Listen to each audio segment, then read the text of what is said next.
ሰበር ዜና በትግራይ ክልል ዛሬ ማለዳ በተቀሰቀሰው ጦርነት የኢትዮጵያ መከላከያ ሰራዊት በድሮንና በከባድ መሳሪያ ከባድ የተባሉ እርምጃዎችን ወስደዋል። ከስፍራው የደረሱንን ሰበር መረጃዎች ሁሉንም በዝርዝር ወደ እናንተ አደርሳለሁ። ሰላም ጤና ይስጥልን ውድ ተመልካቾቻችን፣ የሰዓቱን የተመረጡ ሰበር ዜናዎችን ይዤ ቀርብ ያለው አብራችሁን ቆዩ። በቀጣይ ፈጣንና እውነተኛ ሰበር መረጃዎችን በፍጥነት ለመከታተል ቻናሉን ሰብስክራይብ ካላደረጉ አሁኑኑ ሰብስክራይብ በማድረግ የደወል ምልክቷን በመጫን ቤተሰብ ይሁኑ። ይህን ቪዲዮ ላይክ በማድረግ ደግሞ ቤተሰብነታችሁን አጠናክሩ። እስከ ቪዲዮ መጨረሻ አብራችሁን ዝርዝሩን ተከታተሉ።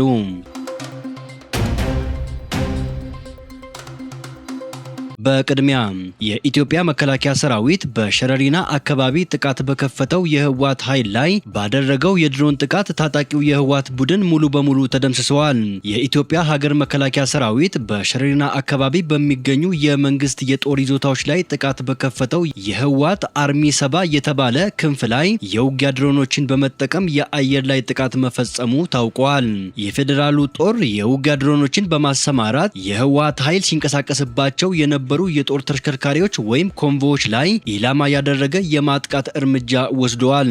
የአየር ላይ ዘመቻው ከዚህም በተጨማሪ የጦር መሳሪያዎችን፣ ጥይቶችንና ስንቅን ሲያጓጉዙ በነበሩት የጭነት መኪኖች ላይ ያነጣጠረ እንደነበረ ተገልጿል። በዚህም የመከላከያ ሰራዊቱ እርምጃ በአክራሪው ኃይል ላይ ከባድ ጉዳት ማድረሱ ተረጋግጠዋል።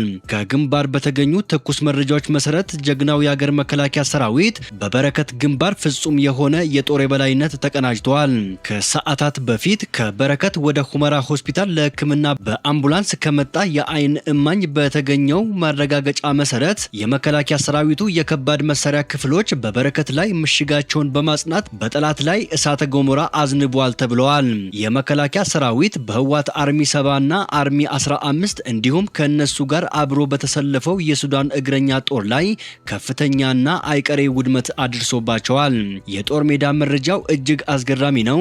በተለይም የህወሓት አርሚ 15 በመከላከያ ሰራዊቱ ሙሉ በሙሉ ተንኮታክተዋል። በመከላከያ የምድርና የመድፍ ድብደባ ሙሉ በሙሉ ተደምስሰዋል ተብለዋል። እስከዚች ሰዓት ድረስ የኢትዮጵያ ድንበር በመከላከያ ሰራዊት ደምና አጥንት በጽኑ እንደተከበረ መሆኑን መላው ዓለም ሊያውቀው ይገባል ተብለዋል። በሌላ በኩል በኤርትራ ድንበርና ወደ ትግራይ ድንበር በአዲጎሹ አቅጣጫ ከፍተኛ ቁጥር ያለው የመከላከያ ሰራዊት በማንኛውም ሰዓት ሊቃጣ የሚችልን ትንኮሳ በአፋጣኝ ለመቅጨት በተጠንቀቅ ላይ ይገኛል። መከላከያ የብረት ቅጥር ሆነው ዘብ እንደቆመ ተዘግቧል። በሌላ በኩል ህወሓት በዛሬው ጦርነት ዙሪያ መግለጫ ሰጥቷል። በመግለጫውም የትግራይ ህልውና በብልጽግና መቃብር ላይ ይወሰናል በሚል ስብሰባ ሲያካሂድ የከረመው ህወሓት በምዕራብ ትግራይ ጦርነት ተከፍቶብናል ብለዋል።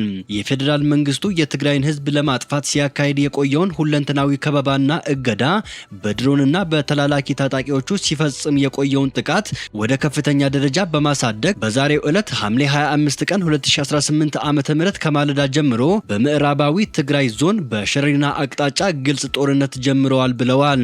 የፕሪቶሪያው ስምምነት ከተፈረመ በኋላ እንኳን የትግራይን ህዝብ ለማንበርከክና ለመበታተን ካለው ከፍተኛ ፍላጎት ተነስቶ የተለያዩ ከበባዎችን፣ እገዳዎችንና ወታደራዊ ዝግጅቶችን ሲያደርግ ቆይቶ ድጋሚ ትግራይን ለመውረርና ህዝቡን ለማጥፋት ተነሳሽነት ወስዶ ጦርነት ከፍቶብናል ሲል ህወሓት ገልጸዋል። ስለሆነም በሀገር ውስጥና በውጭ የምትኖሩ የትግራይ ህዝብ ሁላችሁም የትግራይ የጸጥታ ኃይሎች፣ ብሔራዊ ኃይሎች እና የትግራይ ታጋዮች፣ የትግራይ ሲቪል ማህበራት፣ የትግራይ ሃይማኖት ተቋማትና ሌሎች የሚመለከታችሁ አካላት በሙሉ ብሔራዊ ህልውናችንን ለማረጋገጥ በሚደረገው ፍትሃዊ ትግል ለብሔራዊ ጥፋት ፈጽሞ አንንበረከክም ብላችሁ ዛሬም እንደ ትናንቱ ተአምራዊ ታሪክ ለመስራት እንድትዘጋጁ ጥሪ እያቀረብን ድጋሚ የተጀመረውን ወረራና ጥፋት የሚመለከቱ የሁኔታዎች እድገትን በየጊዜው በሚመለከታቸው አካላት አስፈላጊው ማብራሪያና መግለጫ የሚሰጥበት መሆኑን እናሳውቃለን ብሏል ህወሓት በመግለጫው።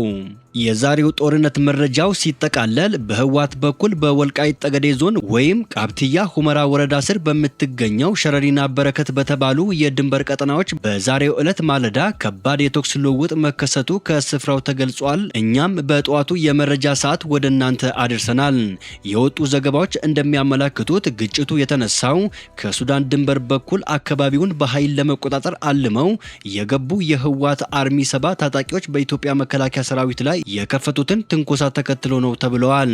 የህወሓት አርሚ 7 ታጣቂዎች በሱዳን አቅጣጫ ሰርገው በመግባት በበረከትና ሸረሪና መስመር በቀላል መሳሪያዎች ትንኮሳ የጀመሩ ሲሆን ዓላማቸውም ወልቃይት፣ ማይካድራና ሁመራን በመቆጣጠር ለቀጣይ የፖለቲካ ድርድር መደራደሪያ ማድረግ እንደነበረ ተጠቅሰዋል።